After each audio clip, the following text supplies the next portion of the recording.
I thank you for joining me. I'm going to be reading the Earth Class Notes, written by the 12th Apostle, entitled Motion. Did motion exist before God awoke from his sleep state to begin his creative acts? Yes. Yes, because the basic form of spirit motion was in the rotating light particles in the form of his spirit body that did not move, for there was no purpose for him to move in his continual sleep state.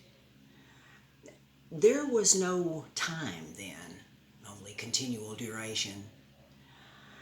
This process stopped when God awakened from his sleep, caused by his dreams of love, to have others to love and to be loved by. That was when the motion of his body began, and he never slept again, with his first creative acts being to form a very large round hollow sphere from the abundant light particles that he later called Earth. From this knowledge, we can see a pattern beginning to develop in God's thinking as he analyzed the many options that were available to him. With an infinite supply of building material from the light particles, he realized that it would be good to have Earth to orbit a much larger sphere that he easily created with greater purposes in mind. He concluded that it would also be good to have spirit servants to help with the many projects he was thinking about. God created a bright, shining male servant angel from the plentiful particles of light on the surface of the giant sphere that Earth was rotating.